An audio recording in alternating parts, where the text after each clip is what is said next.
على أمور الدنيا والدين والصلاة والسلام على أشرف الأنبياء والمرسلين سيدنا وحبيبنا وشفيعنا وقرة أعيننا ومولانا محمد وعلى آله وأصحابه وذرياته أجمعين أما بعد أشهد أن لا إله إلا الله وأشهد أن محمد رسول الله وأفوض أمري إلى الله إن الله بصير بالعباد حسبي الله لا إله إلا هو عليه توكلت وهو رب العرش العظيم قال الله تعالى في كتابه الكريم حكاية عن نبي الله موسى عليه السلام رب اشرح لي صدري ويسر لي أمري واحلل عقدة من لساني يفقهوا قولي.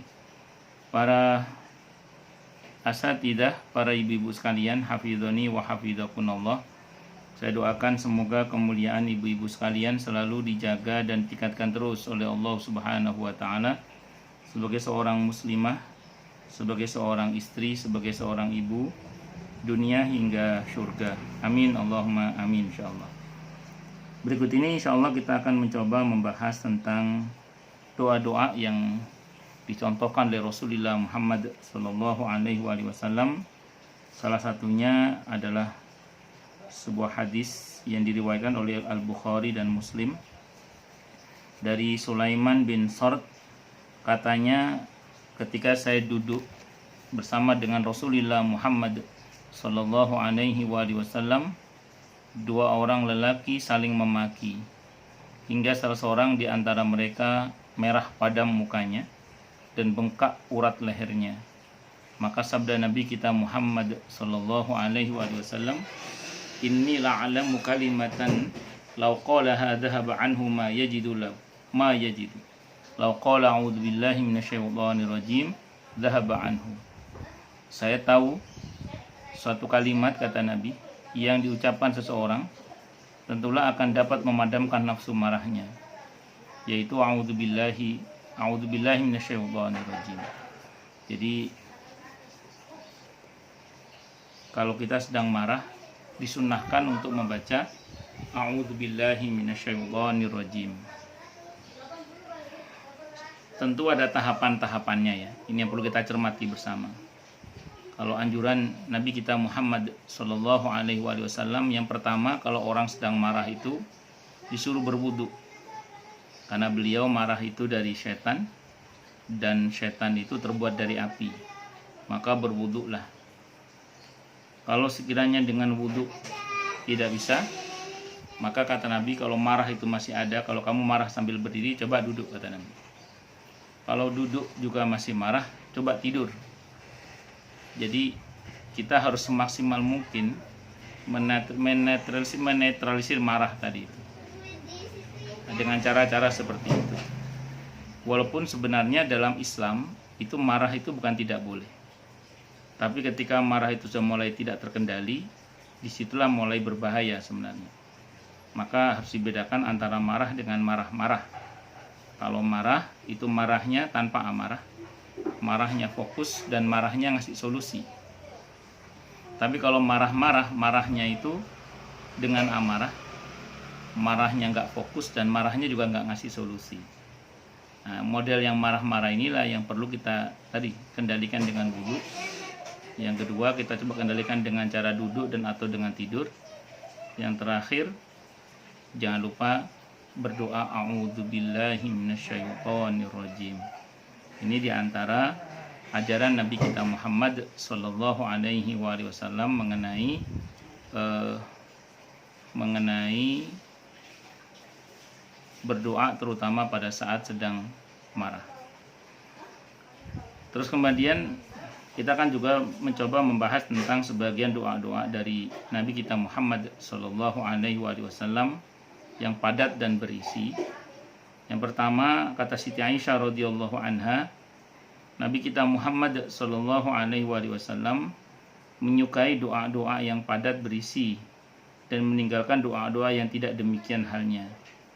Di bawah ini kita akan sebutkan beberapa doa yang tidak bisa diabaikan oleh manusia.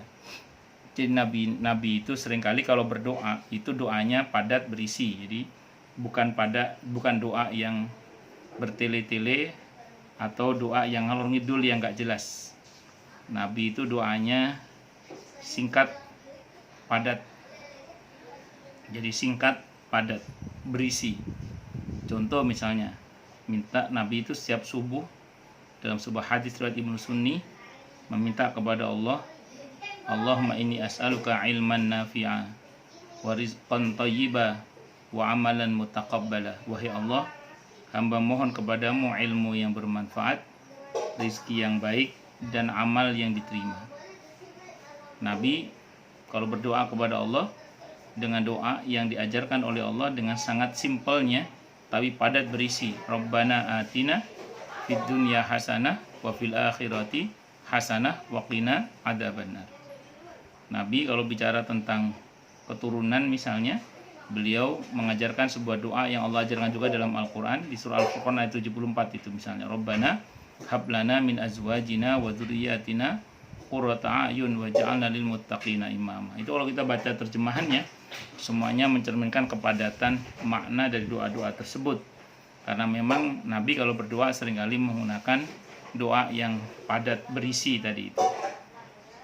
Dan terus apakah tidak boleh kalau misalnya kita seringkali berdoa dengan doa-doa yang ya sesuai dengan hajat kita yang kadang masih neka-neko ini? Untungnya Allah maha baik ya, boleh-boleh saja, tidak apa-apa, silahkan. Cuman sering saya anjurkan, kalau sekiranya doa kita itu sudah terwakili di dalam Al-Quran maupun sunnah Nabi kita Muhammad Sallallahu Alaihi Wasallam, maka akan lebih baik kalau kita membaca doa yang sudah ada teksnya dalam Quran maupun sunnah Nabi kita Muhammad Sallallahu Alaihi Wasallam. Adapun sebelumnya atau sesudahnya kita menambahkan dengan redaksi kita, maka itu silahkan saja. Tapi yang pasti yang redaksi dari Quran dan sunnah itu tetap harus kita munajatkan agar lebih tepat sesuai dengan apa yang dimaui oleh yang punya syariat, yaitu Allah Subhanahu wa Ta'ala. Terus kemudian ada sebuah hadis yang diterima dari Anas bin Malik radhiyallahu an, katanya, karena aktsaru du'ain Nabi sallallahu alaihi wasallam, adalah kebanyakan doa Nabi kita Muhammad sallallahu alaihi wasallam adalah Allahumma Rabbana atina fid dunya hasanah wa fil akhirati hasanah wa qina adzabannar. Ini paling banyaknya doanya Nabi, yaitu Allahumma wahai Allah, Rabbana wahai Tuhan kami, atina berikanlah kepada kami fid dunya di dunia hasanah kebaikan, wa fil akhirati dan di akhirat hasanah kebaikan, wa qina dan jauhkanlah kami adzabannar dari siksa api neraka. Nabi itu doa dengan doa sapu jagat tadi itu, yaitu Rabbana atina fid dunya hasanah. Pertama minta kepada Allah agar dunianya hasanah. Orang kalau dunianya diperbaiki oleh Allah, maka semua akan dibaikkan oleh Allah. Usianya, kesehatannya, rumah tangganya, keturunannya, pekerjaannya, semua akan dibaikkan oleh Allah. Kenapa? Karena kita minta fid dunya hasanah. Terus wa fil akhirati hasanah. Orang kalau akhiratnya hasanah, maka barzahnya aman, mahsyarnya aman, hisabnya aman, mizannya aman, siratnya aman. Insya Allah surganya juga aman. Melintasi siratnya aman sehingga surga aman. Kenapa? Karena ada kata-kata Rabbana atina fid dunya hasanah wa fil akhirati hasanah. Apalagi di ujungnya dikatakan waqina adzabannar, dan jauhkanlah kami dari siksa api neraka. Nah, ini menarik ini.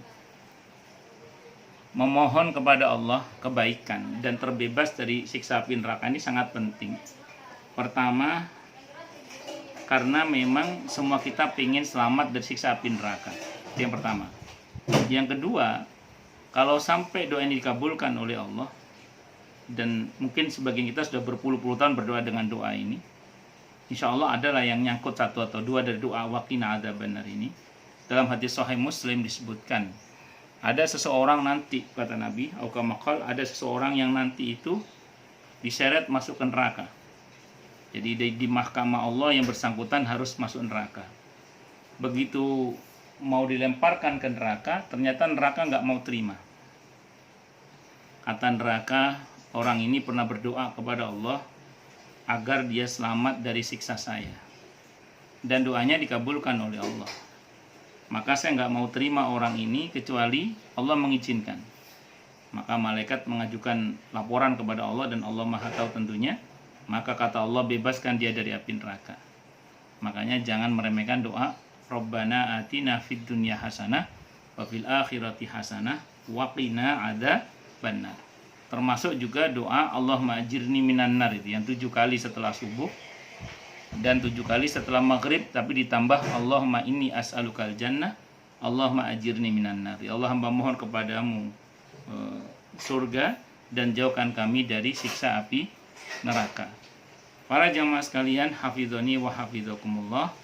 Inilah pentingnya, saya ulang, kita berdoa dengan doa mohon kebaikan dunia akhirat dan mohon diselamatkan dari siksa api neraka.